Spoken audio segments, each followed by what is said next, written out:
네, 안녕하십니까. 하나금융경영연구소 오희연입니다. 2024년 경제 및 금융시장 전망에 대해 말씀을 드리겠습니다. 일단 시작 전에 이제 제가 경제 전망을 한다고 조금 힘을 많이 빼서 지금 감기 톤을 지금 발휘하고 있습니다. 그래서 좀 목소리가 고르지 않을 수 있어서 좀 양해 부탁드리겠습니다. 예, 일단 제가 올해 들어서 경제 전망이 세 번째입니다. 2월, 5월 그리고 지금 10월에 경제 전망을 하고 있는데 제가 이제 올해 세 번 쭉 이렇게 경제 전망을 하면서 느꼈던 점은 저희가 당초에 예상했던 것보다 경기 저점이 조금 미루어지고 있다. 또 경기 회복이 좀 지연되고 있다는 점입니다. 제가 이제 2월에 경제 전망을 하면서 그때 썼던 타이틀이 아직은 꽃샘추위라는 그런 타이틀이었습니다.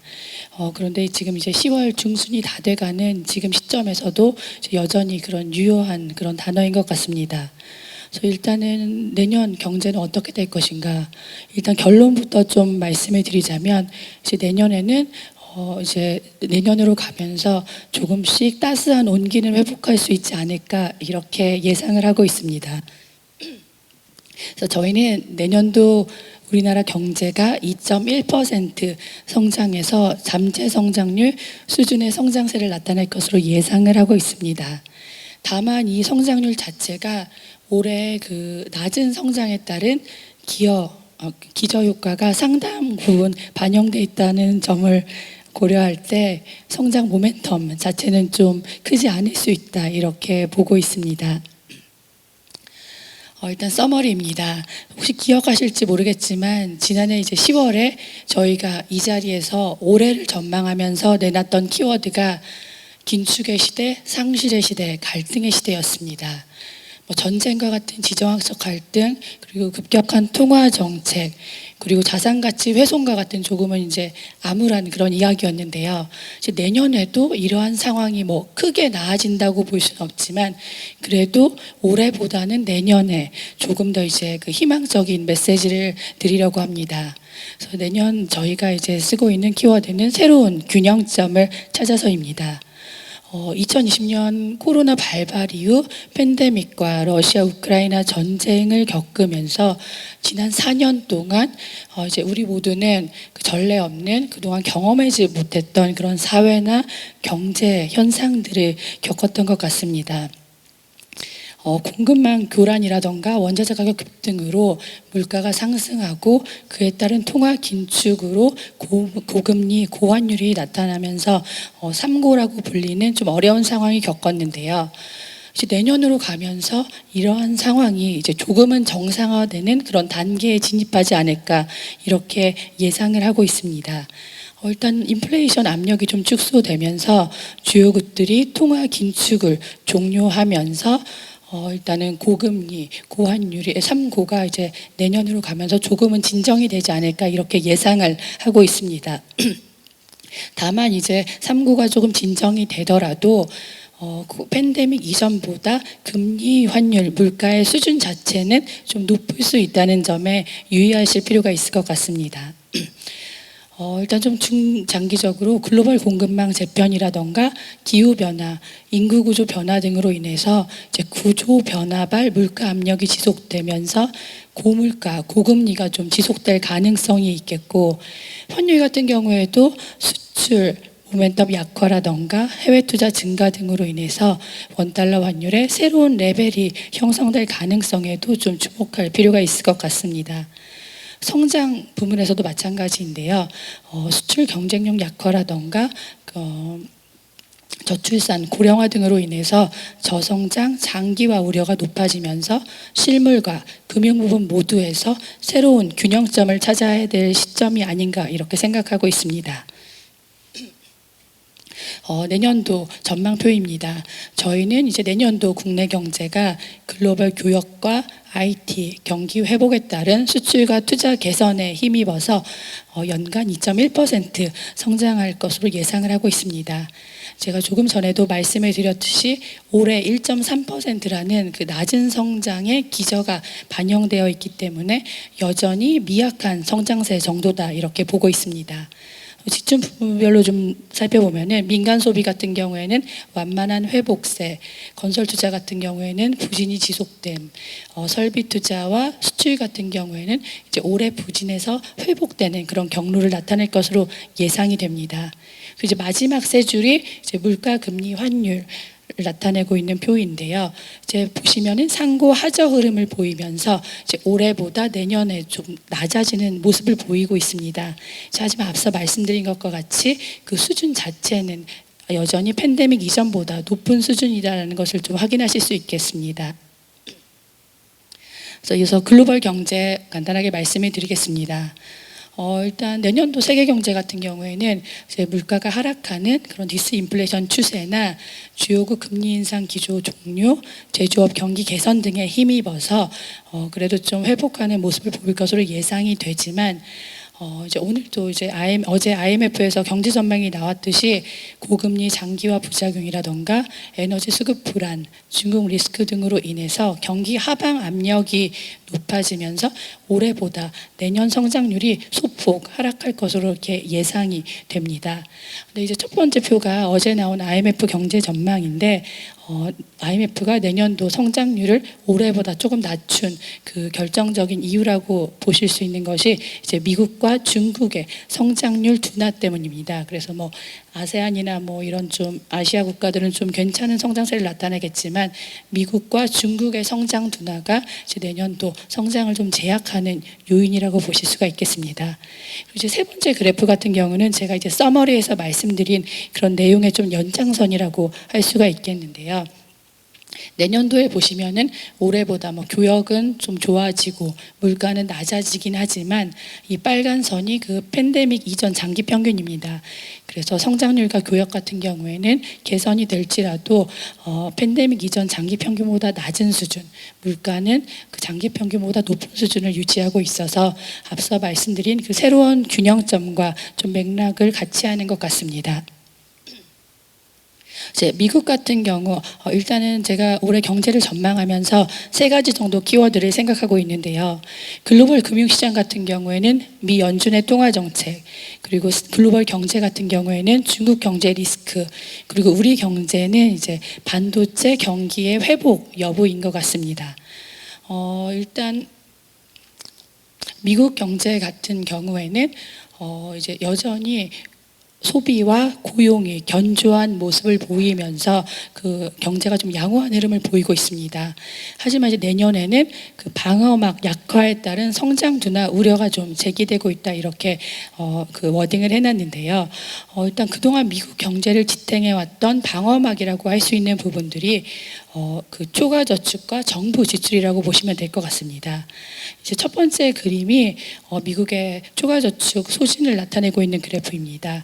이게 뭐 집계하는 기관이나 연구기관마다 조금 차이가 있긴 하지만 이제 올해 연말부터는 미국의 초과 저축이 좀 소진이 될 것이다, 이렇게 예상을 하고 있고, 아울러서 지금 4분기부터 팬데믹 기간에 유예해줬던 그런 이제 학자금 대출 상환이 다시 시작되면서 소비 중심의 성장세가 좀 약화될 수 있겠다, 이렇게 예상을 하고 있고, 또한 이제 그 부채 한도 협상 과정에서 그 정부 지출이 좀 축소된 점 또한 미국의 성장 둔화 우려를 높이고 있는 것 같습니다. 다만 이제 미국의 성장 둔화 우려가 높아지고 있지만 침체로까지는 가지 않을 것이다, 이렇게 예상을 하고 있는데, 이제 그 이유로는 뭐 양호한 가계 자산이라던가 이제 두 번째 그래프에서 보시다시피 뭐 리슈어링 같은 그런 정책에 따른 그 공장 구조물 투자 증가에 따른 설비 투자 증가 때문으로 보여집니다. 유로존 같은 경우에는 그 연초에 뭐 에너지 가격 불안 완화라던가 중국의 리오프닝으로 인해서 성장 기대가 좀 높았던 국가였는데요, 지역이었는데요. 하지만 이제 첫 번째 그림에서 보시다시피 여타 선진국에 비해서 좀 물가 수준이 높은 편입니다. 그래서 고물가 여건이 이어지고 있기 때문에 고금리가 지속되면서 성장을 좀 제약할 수 있겠다, 이렇게 예상을 하고 있고, 일단 두 번째 그래프는 이제 독일입니다. 유로존 GDP의 30% 정도를 차지하고 있는 독일이 최근에 이제 성장 부진을 겪고 있는 것이 유로존 그 경기 부진과도 상당히 관련이 있는 것 같습니다. 이제 첫 번째 그래프를 보시면은 금융위기와 재정위기 때만 해도 유로존 경기가 좀 좋지 않았더라도 이제 독일이 하드캐리하는 그런 모습을 보였다면 이제 최근에는 유로존보다도 못한 그런 성장세를 보이면서 그 유로존의 성장을 제약하고 있는 모습입니다. 일본 같은 경우에는 여타 다른 국가들에 비해서 비교적 늦은 시기에 그 리오프닝과 방역 완화를 시행했기 때문에 올해까지도 조금 이제 성장세가 이어지는 그런 모습을 보였습니다. 하지만 이제 내년으로 가면서 펜트업 수요가 약화된다던가 또한 이제 다른 국가에 비해서 낮은 수준이긴 하지만 일본 국민들이 그동안 체감하지 못했던 그 높은 물가 부담으로 인해서 좀 성장세가 약화될 가능성이 있는 것 같습니다. 일단 두 번째 그래프가 일본의 이제 명목임금 그래프인데 그 일본 경제의 고질적인 병폐라고 할 수 있는 기업 수익이 가계의 그 임금으로 이어지지 못하는 경로가 최근 이제 명목임금 상승을 통해 조금 완화되는 모습을 보이고 있지만 물가가 그보다 더 많이 올라버려서 실질 임금이 마이너스를 나타내면서 성장을 견인하지 못하는 그런 모습을 보이고 있습니다. 그리고 이제 제가 아까 글로벌 금융시장의 키는 미 연준이라고 말씀을 드렸고 글로벌 경제의 이제 키는 중국이라고 볼 수가 있겠습니다. 중국 같은 경우에는 최근에 이제 불거지고 있는 부동산 개발업체 리스크 등으로 인해서 이제 성장 모멘텀이 좀 약화되는 그런 모습입니다. 두 번째 그래프가 이제 부동산 개발업체 그 자금 조달 그래프인데요. 아직까지도 부동산 개발업체들의 자금난이 지속이 되고 있고 또 일부 개발업체들의 산발적인 도산 가능성도 좀 높아지고 있는 상황입니다. 이처럼 이제 중국의 부동산 같은 경우에는 중국의 은행, 지방정부 또 이제 그림자 금융과도 밀접한 관계를 이렇게 갖고 있기 때문에 이제 세 번째 그림에서 보시다시피 이런 부동산 리스크가 지방정부 부채 디폴트 위험으로 이어지면서 좀 이제 그 리스크가 커질 수 있겠다 이렇게 보고 있습니다. 다만 이제 강력하진 않지만 중국 정부의 그 미온적인 부양책으로 인해서 성장 하단을 지지하면서 내년도에 한 4%대 정도 성장하지 않을까 이렇게 예상을 하고 있습니다. 예. 그리고 이제 신흥국 같은 경우에는 그 중국의 성장 둔화가 뭐 좋기도 하고 좀 나쁘지도 않은 그런 모습을 보이는 것 같습니다. 일단은 미중 갈등에 따른 그 반사 효과로 신흥국으로의 좀 FDI 투자가 증가하고 있는 것은 좀 좋은 그런 현상이기도 하지만 최대 교역국인 중국의 성장 둔화가 나타나고 있는 점은 이런 아세안 그 신흥국에 좀 이제 부담으로 작용하는 것 같습니다.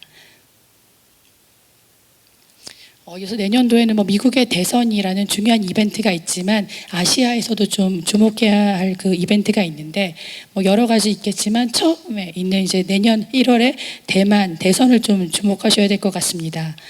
일단 뭐 친미 강경파인 그 라이칭더가 당선될 시에 중국과 대만 간의 양안 갈등이 심화될 소지가 있어서 좀 눈여겨 보실 필요가 있겠습니다. 유가 같은 경우는 이제 최근 며칠 동안도 변동성을 키우면서 저희를 좀 피곤하게 했던 그런 요인입니다. 그래서 지금 러시아 우크라이나 전쟁 발발 이후 그 고유가 흐름이 급등했던 유가가 최근에 좀 그래도 잠잠해지는 그런 모습을 보이고 있지만 그래도 여전히 80불대의 고유가 흐름은 지속하는 그런 모습을 보이고 있고 내년까지도 이러한 고유가 흐름은 지속할 것으로 예상을 하고 있습니다. 일단은 그 공급 제약이 가장 큰 요인이라고 할 수 있는데요. 첫 번째 그림에서 보시는 바와 같이 오펙이나 그 사우디가 내년 말까지 그 이제 감산을 연장하기로 하는 이런 점이 생산을 제약하고 있고 미국의 셰일 오일 또한 그 이제 생산 부진을 겪고 있기 때문에 이제 공급적 요인이 좀 유가를 올릴 수 있는 요인이다 이렇게 보고 있습니다. 이어서 국내 경제 좀 말씀을 드리겠습니다. 이제 국내 경제는 아까 말씀을 드렸듯이 반도체 경기의 향방에 좀 좌우되는 것 같습니다. 이제 최근에도 이제 그 경기 그 저점이 지연이 되고 경기 회복이 좀 미뤄지는 이유 자체가 반도체 경기가 이제 개선되지 않고 있기 때문인데요.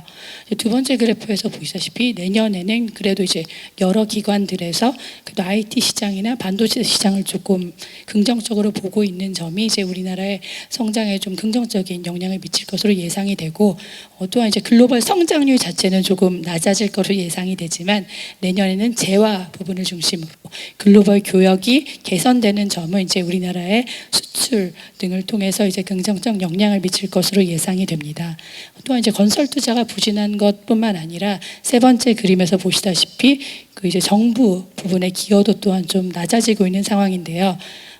지금 뭐 내년도 정부의 예산안이 2.8% 증가한 데 그치고 있기 때문에 뭐 그 GDP에서 한 20% 정도 차지하는 정부 부분의 역할이 좀 줄어들면서 성장을 제약하지 않을까 이렇게 예상을 하고 있습니다.